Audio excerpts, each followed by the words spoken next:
Thank you very much, Freak. And that was an impressive game one from CounterLogic Gaming. From the opening minutes, it seemed like CLG had control. Level 1, there was an invade from Coast.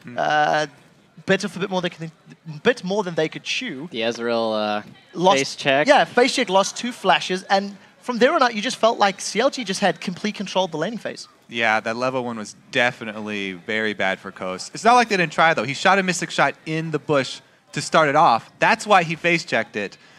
He missed everybody that was in the bush, though. To be fair, that's a pretty small missile for the width of the whole area. Yeah. The thing is, though, that gave... It took away Nintendo's flash, got him behind in the jungle, so Dexter gets a 3-buff start. So they won the jungle from that invade. They also won the bottom lane from that invade because Afromu got a huge chunk out of Wiz Fusion, and they basically just rolled over the lane from there. So that was jungle and bottom lane heavily for CLG. But I don't even think it's the level 1 that was that important for bottom. I mean, when they died, neither person used their heal. Both the heals were up after he died. We're not going to gloss over that mistake, but I mean, yeah, it hurt them. Yes, he was chunked at the start, but I think it was just misplay altogether. If you die without using your summoner spells, it's just unacceptable. And you could see it like all game. Like Nintendo Dex, he seemed really out of his element. The fact that he had to start, didn't get a pull, he had to start his red buff. They saw him start his red buff. He walked up and warded. He was like, hey, I see you there, man. So he's pretty scared to even just finish his red buff. So that put him behind.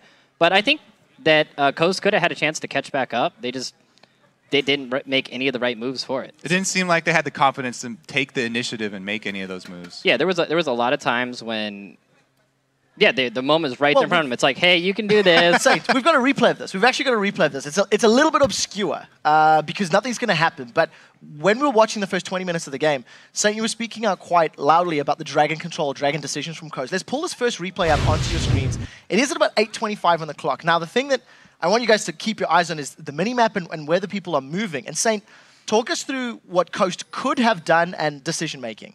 Okay, so here is, I think it was a huge miscommunication thing all throughout Coast.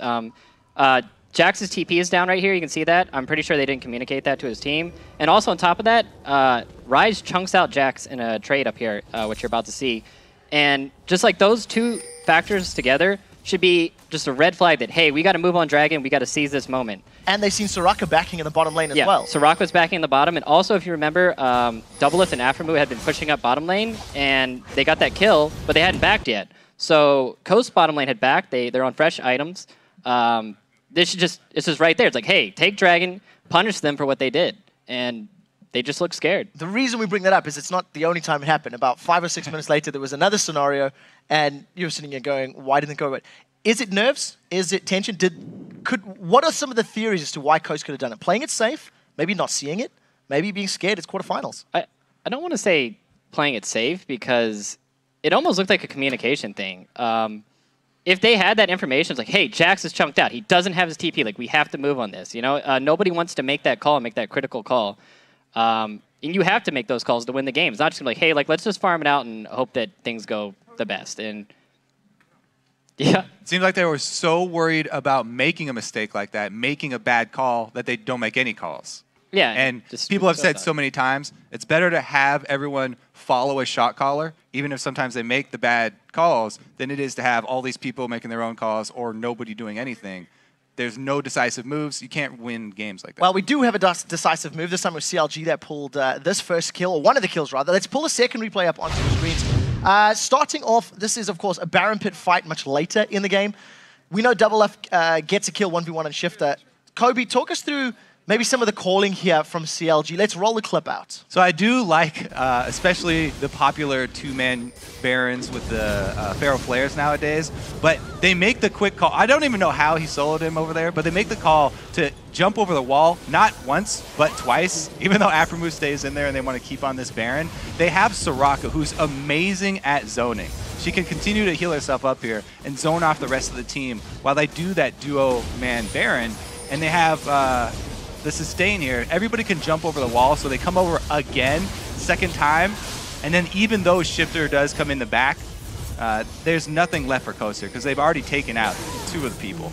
At this point in the game, you really felt like CLG were in complete control. Coast struggled. We were touching on Dexter versus Nintendo, And I briefly want to talk about how effective Dexter was on Nocturne. Went unkilled, picked up a Blade of the Rune King super early on. He seemed to be farming and ganking well, as well as CLG having a very sort of meta composition. So what's your take on Dexter individually, and then, of course, the team comp that CLG were running? I think Dexter had a much better grasp than Nintendo Dex did on the Feral player changes, because you should always keep it in your mind, I have to power farm, I have to reach my power spike, I just have to stay ahead of the other guy. And even though he only got off a few ganks, every time his paranoia was up, he'd show up top lane, and he would just snowball that Jax. Nintendo Dex, he didn't really gank that much. He got that one gank on top, which wasn't, of course, really successful because he didn't have the flash. But if you know that you can't get successful ganks off, your other option is just to farm as hard as you possibly can and to control Dragon. And he didn't do any of that. Yeah, it didn't work out. I think the older mindset of junglers kind of showed in Nintendo's play here, because he's playing from behind, so he's trying to catch back up. And usually going to these empty lanes where your laner just died and cleaning up the lane farm is a good thing. But like I said, when you're Feral Flare, you're trying to get it stacked up as quickly as possible. And he was like 20 stacks behind. Yeah, he was way behind on stacks there for the Feral Flare, which means that your power spike is not going to come through. So I got a question. I want to look at 3 summoner heals, rushing Locket of the Iron Solari's second item on mid Soraka, 0010 by Link. Kobe, what do you think of the pick? What do you think of the items? The mid Soraka, of course, it's super strong right now. With the addition of heal, it makes it even worse than the barrier mid Sorakas that were already really strong, because now she has the move speed also, and she can take off the ignite debuff. But I do like the Locket pickup on her. Cooldown reduction is extremely important on any champion where you're spamming any sort of spell. It's like, it doesn't matter how short the cooldown is. Like Evelynn, even though the cooldown is really short on her Q, since you're using it on cooldown, that's the maximum effectiveness that you can get out of cooldown reduction. Same idea with Soraka. She's always spamming Star Call. You want cooldown reduction, and it's a great defensive tanky item there. So really good team play from Link around this time. Yep. I also want to point out that LeBlanc actually has the advantage in lane over that. But once it comes out of laning phase, anytime LeBlanc ever goes in on your team, you just silence her, and it's like, hey, look, she's just kind of standing in our team. Let's kill her. Link the combo breaker. We'll have to see what happens in Game 2. Right now, we do have to take a quick break. And when we come back, as we've mentioned, it is Game 2 of CLG versus Coast. But first, with so much on the line, players have a tough